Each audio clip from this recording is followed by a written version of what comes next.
Hey guys, what's going on? It's been a long time since I made a game review, and I'm sorry about the quality, guys, but right now I'm just having technical difficulties with a new camera. So with that said, I want to make a game review today about a game that's quite old, from 2007, and that's the TMNT for the PlayStation 2.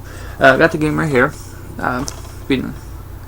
and I want to say, for a game that has the turtles in it, you'd expect a two-player game because of the fact that you have 4 turtles, and I believe that's what made the old arcade Turtles game really fun, because you had, I think, what was it, 4 players. This game only allows 1 player, and what's kind of weird is within the game. Well, before I get to that, I'll just want to let you guys know this game was released in 2007, and it was pretty much for every console you can think of. It was, I think, the Game Boy Advance, the PSP, the Xbox 360, the Wii. I believe the PS3 did not see a release, though. I think it was canceled or something. I don't remember the case. But anyway, so going back to what I was saying, you get to switch between all 4 characters. Michelangelo, Leonardo, Raphael, Donatello, and my favorite, Donatello of all time. Now, I love Donatello.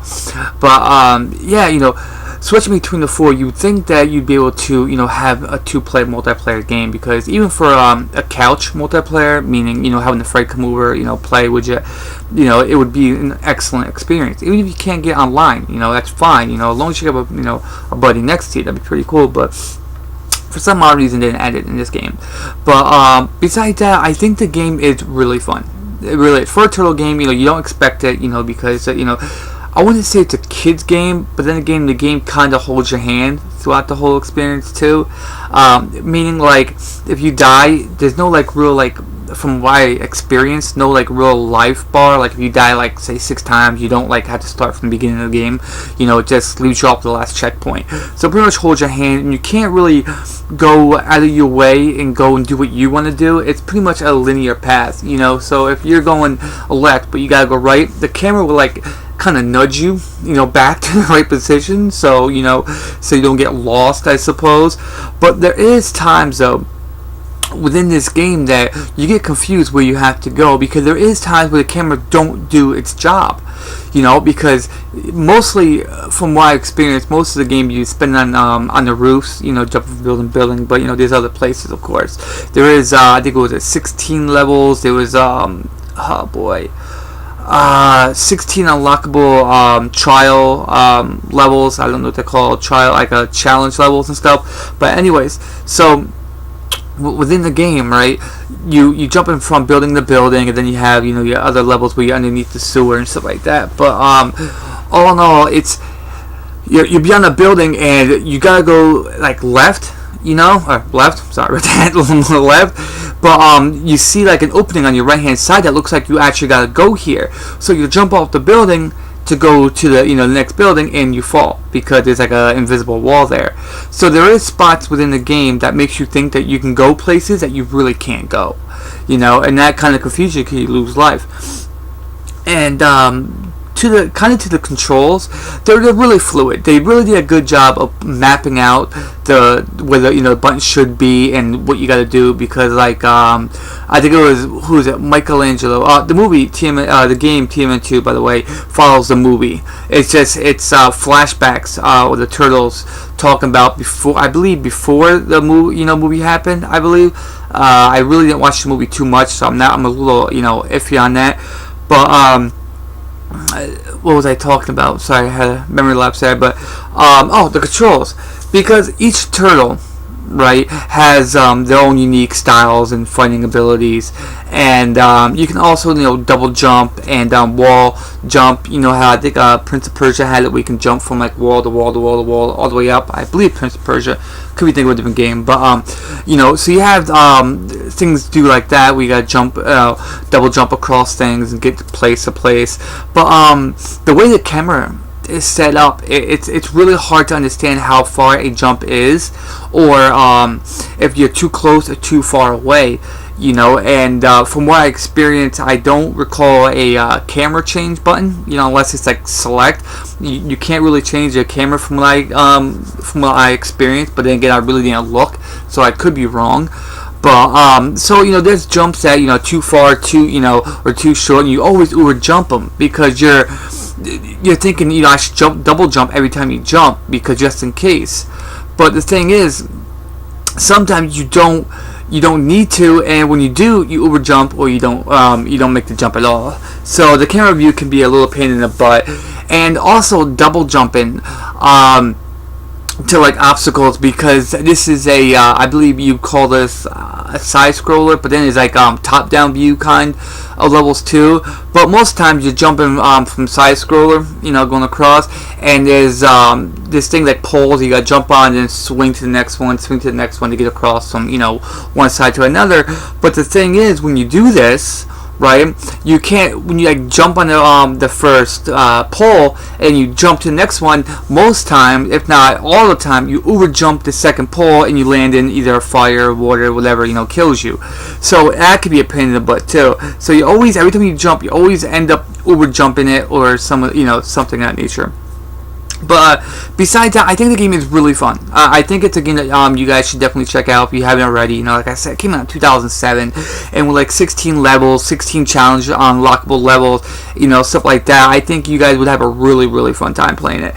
Again, I'm kind of disappointed that it doesn't have multiplayer, because a game like this should definitely have a multiplayer. I don't know if you guys can see that. Well, the camera actually picks it up pretty good. But it looks pretty good, and it is. It's quite easy though. I will admit that it's quite easy.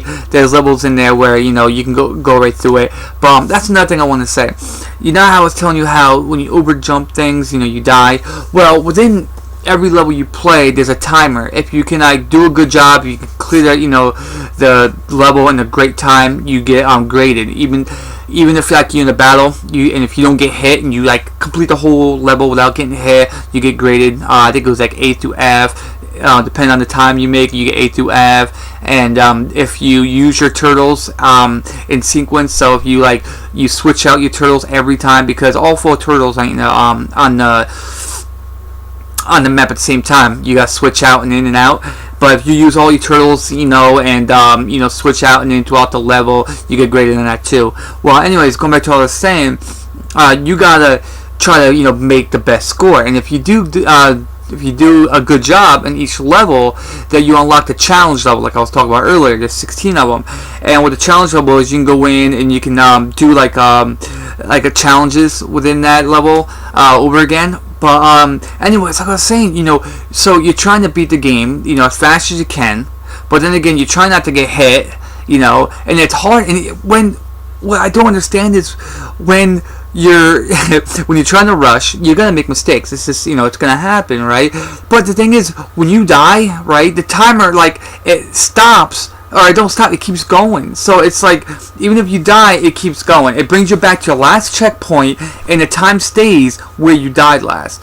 So the time don't go back to where you hit the checkpoint, it leaves off when you died. So that's a pain in the butt. So if you're far ahead, the checkpoint was 2 minutes behind you or whatever, and you die, the timer keeps going from when you died, and it starts you back to where the checkpoint is. So that can be a pain in the butt sometimes.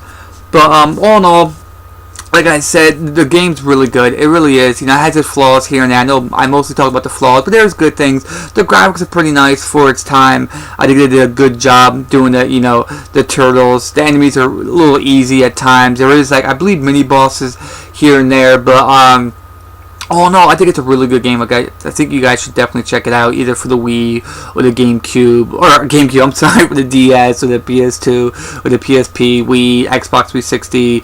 Oh, they did come out for the GameCube. I'm sorry, yes, it did come out for the GameCube. Aha, see? Aha. But anyways, all in all, I think it's a great game. I played on the PS2, as you guys can tell, and I think I had a fun time. If you're looking for a game to really bypass your weekend, this is it. It has its challenging moments, but it's a game where you can sit back, relax, have a buddy over just to watch play, or share the controller. But all in all, I give this game probably a C+. Out of F, I think that's fair. I think having a better camera angle. Again, I never checked if there was other if you control the camera, so I could be wrong. But I'm pretty sure there isn't a direct camera view. But not having multiplayer in a game like this really hurts the game, because the way they've done it, they could have definitely had at least 2 players on screen at one time. And the controls are kind of funky sometimes, but all in all, I think it's a good time, a good weekend. Just a fun game to play with the weekend.